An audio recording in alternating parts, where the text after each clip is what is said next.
I'm Michael Pichan. This is Tamer Chamma. We're at RotoExperts.com here to bring you your must-have sleepers and busts at the shooting guard position. Tamer, who are two people that you feel you most want from the shooting guard position on your fantasy basketball team? The first guy would be Kobe Bryant. He's a guy, obviously, that most people know in fantasy basketball. A little under the radar with some of the injury concerns that he had last year, but I think he's going to be a guy that's going to have another good season. I think he's motivated by the fact that the Heat are getting all the attention this season with the moves they made, obviously, in the offseason, and the Lakers are going under the radar despite being two-time NBA champions and going for a three-peat this year. Also, he didn't play in the World Championships this summer, so he should be a little bit more rested. Rest he definitely needed after all the games he's played over the last two seasons. So he's definitely a guy you want at the shooting guard position. Another guy would be Brandon Roy.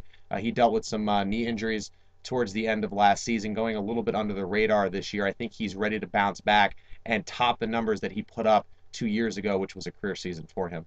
Yeah, both those guys are definitely studs, but I'm going to go for two younger guys with less injury concerns, and one of them is Tariq Evans. He showed last year that he was everything that he was expected to be, plus some. He averaged 20 points a game, 5 rebounds, 6 assists, and a steal and a half. So it's a great stat line for a young player in on a team where he's going to have to be the man. And another guy that I like is somebody who's out to prove something is Joe Johnson. He signed that big contract. He had 21 points a game, 5 boards, 5 assists, and a steal a game. And like I said, he's out to prove something this year and prove not only for himself but for his team that they're a team to contend with in the Eastern Conference, but also that he deserved that contract. So I think Tariq Evans and Joe Johnson are two young studs that are must-haves at the shooting guard position. Do you agree, Tamer? If you can't get maybe Kobe or Brandon Roy, would you go after Tariq or Joe Johnson? I do like Tariq. Joe Johnson, I'm a little skeptical of simply because of the crowded backcourt for the Atlanta Hawks with guys like Mike Bibby, Jeff Teague, Jordan Crawford, a new guy, a rookie for them, and of course Jamal Crawford. So I do expect him to put up good numbers, but I'm a little concerned about his minutes with the crowded backcourt.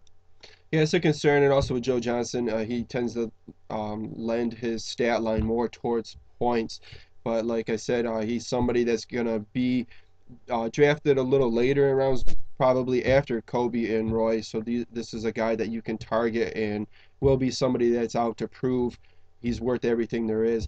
Now, who are two sleepers that you look for if we can't get some of these must-have shooting guards? Well, the first sleeper I would look at would be Marcus Thornton. I think he's going to be a guy that's going to have a good season at the shooting guard position. He's playing on a Hornets team that's going to be looking towards the future, I think, very early in the season, which means he should get major minutes. And when he did get major minutes last year, he was very productive, especially with the points and with the threes. I think he's going to be somebody in the ilk of a Jason Terry or Jamal Crawford, who's going to give you really good point numbers, really good three numbers, and you're going to be able to get him a couple of rounds later in your draft compared to a Jason Terry or a Jamal Crawford. So I think that Marcus Thornton would be my first sleeper. My second sleeper would be kind of a strange guy, Reggie Williams on the Golden State Warriors. He's a guy that came up from the D League late last season and was very productive for the Warriors. New coach Keith Smart likes him a lot. He's going to get into that rotation. And if he's a guy that gets 25, 30 minutes a night, which I think is very possible, he could put up 15 points a game. He could be a guy that throws in a three a game, gets a steal a game, and also contributes with assists and rebounds. And Monta Ellis is a guy that gets injured a lot, so if he goes out, he could even see more minutes than that. So I like Reggie Williams as well. Yeah, and that's an up-tempo offense that's going to create a lot of opportunities, especially if he gets his minutes. And you were right about Monta Ellis. Somebody is injury prone, so if you can get Reggie Williams late in the draft, that's a great grab. And Marcus Thornton was a stud. But one guy that I'm looking at as a sleeper is somebody that performed very well with FIBA this summer is Eric Gordon, and he's actually going around the eighth round. And this is a guy that's going into his third year. Coming out of college, there was a lot of concerns about him, and he didn't get the production necessarily in college that led him to be one of the touted rookies. But now that he's in his third year, he's getting more minutes than people that are being drafted ahead of him, like you mentioned, Jason Terry and Jamal Crawford. Eric Gordon is a guy to have way above Jason Terry and Jamal Crawford because he brings things across the board. He's not as one-dimensional as, say, Terry or Crawford. What's your take on Eric Gordon? You feel that if you can get him in the eighth, ninth round, that's a steal? That's actually a guy I'm really high on, Eric Gordon. He would be another sleeper of mine at the shooting guard position. I like him a lot. I think he's ready to grow in his third year in the league. Yeah, but just the fact that he played with FIBA and played well when he got the minutes gives him the confidence going into his third year. Definitely. Another guy with a lot of confidence coming in and is often overlooked and is no longer the sexy pick is OJ Mayo. Hmm. Rudy Gay gets a lot of the attention there. His stats are nearly identical year after year, around 17 and a half points, 3.5 rebounds, um, 3 assists, and 1.2 steals. So this is somebody that you know what you're getting. He's consistent with some upside. Hmm. If anything, those stats are going to go up as opposed to down. So this is somebody that you can get late in rounds and is not talked about as much as OJ Mayo. On the other hand, there are always those people, the busts, Hmm. the people you want to stay away from, Tamer, and who are two guys that you absolutely feel fantasy owners should stay away from. Well, they've actually already come up in this video. The first guy would be Monta Ellis. He's a guy that I just think is overvalued at this point.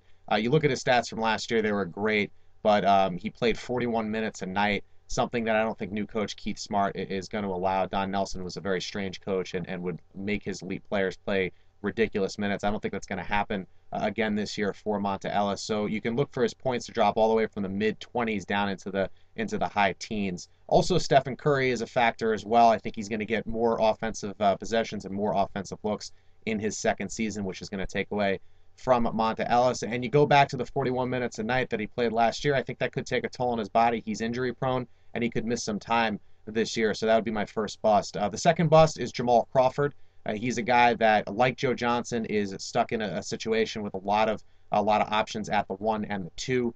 Jordan Crawford is a very similar player, the rookie that the Hawks got in the draft this year, to Jamal Crawford. So I don't see Jamal Crawford having the same season he did last year. I don't see him getting the same amount of minutes. And also, when you look at his field goal percentage, which was a big surprise for him last year, I think it was a bit of a fluke. He's always been a guy that's been a high 30s, low 40s guy, and last year he was in the mid 40s. I don't think he duplicates that again. So across the board, just a lot of red flags for Jamal Crawford. Yeah, Crawford gets a lot of attention through the media because he'll hit that game-winning shot or whatever. But as fantasy owners, you want to stay away from that guy that's somewhat one-dimensional, and also he doesn't get the playing time. Mm-hmm. Another two players whose playing time may be limited for different reasons. One is Vince Carter.